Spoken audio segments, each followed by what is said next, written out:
জঙ্গিবাদ নিয়ে আবারও মেইনস্ট্রিম ও সোশ্যাল মিডিয়া আলোচনা হচ্ছে। অনেকে বিষয়টাকে সন্দেহের চোখে দেখছেন। এ বিষয়ে আপনার দৃষ্টিভঙ্গি কি?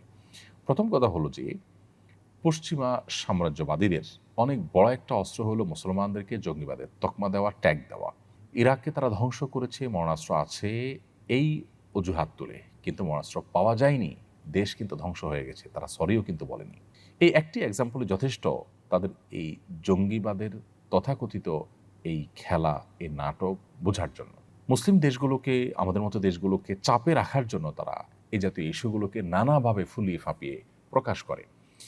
আমরা জানি আমাদের দেশে চাঁদাবাজি, সন্ত্রাস, বহুবিধ অন্যায় অপরাধ কর্মকাণ্ড হয়। মানুষের নিরাপত্তা এখানে বেশ কিছু ক্ষেত্রে আমরা দেখি যে বিঘ্নিত হয় দারুণভাবে।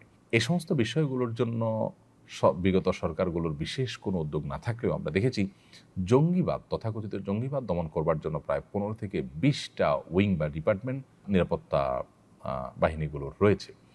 আপনি চিন্তা করতে পারেন যে একটা দেশে এতগুলো উইং রয়েছে, কাউন্টার টেররিজম, অ্যান্টি টেররিজম, বিভিন্ন নামে আইনশৃঙ্খলা রক্ষাকারী বাহিনীগুলোর বিভাগ বা শাখা রয়েছে।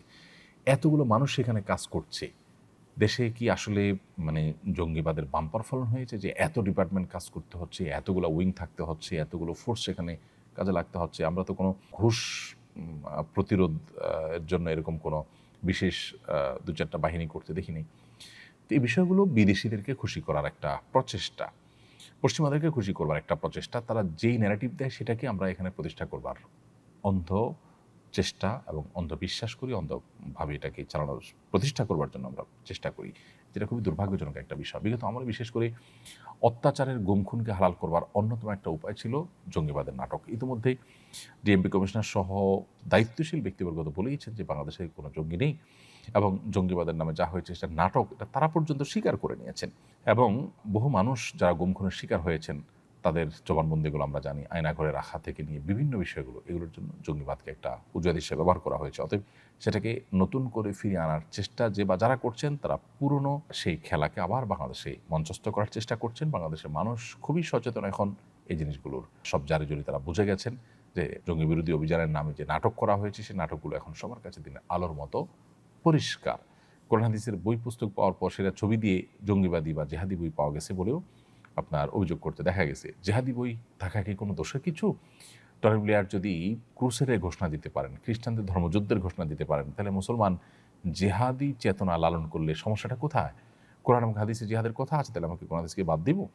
এগুলো করতে করতে করতে আস্তে আস্তে আস্তে আমাদেরকে কোণঠাসা করা হচ্ছে এবং ইসলামী শক্তিকে দুর্বল করার অপচেষ্টা করা হচ্ছে। অতএব সেই পুরাতন যে চক্রান্ত এবং ষড়যন্ত্র, সেটা আবার নতুন করে শুরু করতে যাচ্ছে একটা মহল, যেটা উদ্বেগজনক। আমাদের প্রত্যেকটা মানুষের এটার বিরুদ্ধে অবস্থান নেওয়া দরকার।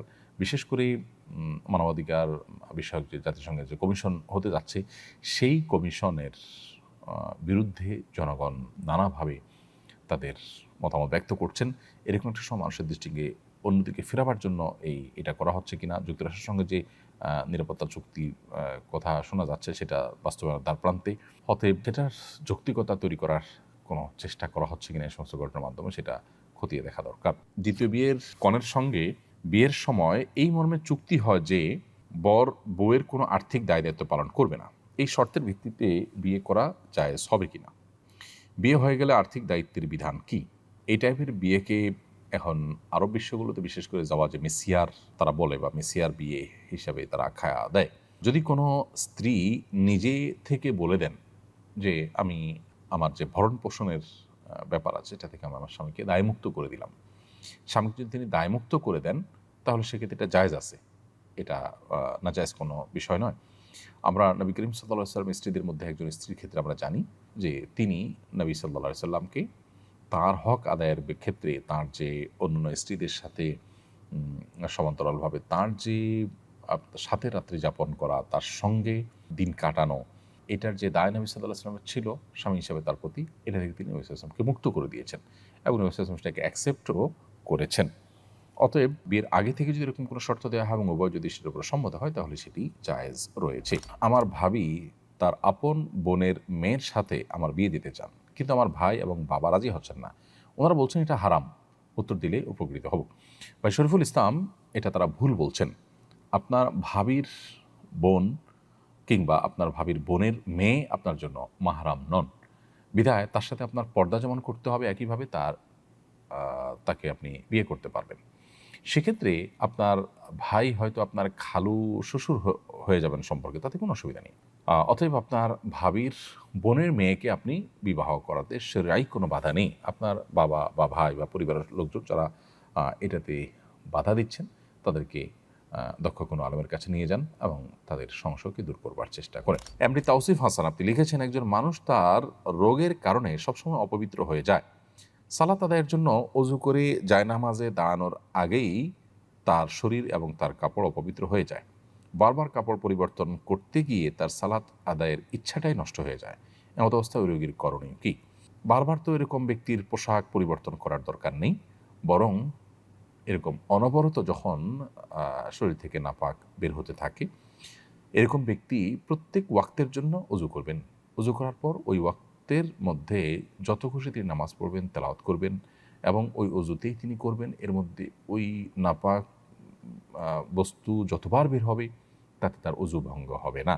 এবং এই ধরনের ব্যক্তিকে মাজুর বলা হয় শরীয়তের পরিভাষায়, বিধায় তিনি এই অবস্থায় নামাজ পড়বেন। এমনকি তার ওই অবস্থায় যদি কাপড় অপবিত্র হয়, অপবিত্র কাপড় নিয়েই তিনি নামাজ পড়তে পারবেন, কারণ তিনি মাজুর। বিধায় অহেতুক কষ্ট করা এবং এভাবে নিজেকে নামাজের প্রতি আপনার বিরক্ত করে তোলা, এটার একেবারেই প্রয়োজন নেই। বিধায় এ বিষয়ে যথাযথ পদক্ষেপ নিলে ইনশাআল্লাহ বিদিনিল্লাহ এই সমস্যার সমাধান হবে। সাইম ইসলাম আপনি লিখেছেন, ঘুমানোর সময় লুঙ্গি টাকনুর নিচে পরা যাবে কি না? ঘুমানোর সময় লুঙ্গি টাকনুর নিচে যদি চলে যায় তাহলে তাতে কোনো অসুবিধা হবে না। বিগত সপ্তাহে সম্ভবত এই প্রশ্নটি এসেছিল এবং এর উত্তর আমরা দিয়েছিলাম। সাধারণ স্বাভাবিক অবস্থাতে একজন পুরুষের লুঙ্গি, পাজামা, প্যান্ট, চাদর, জুব্বা এগুলো টাকনুর নিচে যেন না যায় সেটা খেয়াল রাখতে হবে। হাদিসে কঠোরভাবে নিষেধ আছে। শোয়ার পরে যদি সেটা চলে যায় তাহলে সেটা আসলে মানুষের একে তো ইচ্ছার বাহিরে, দ্বিতীয়ত এটা সাধারণ এবং স্বাভাবিক অবস্থা নয়, যার কারণে এতে কোনো গুনাহ হবে না ইনশাআল্লাহ তাআলা।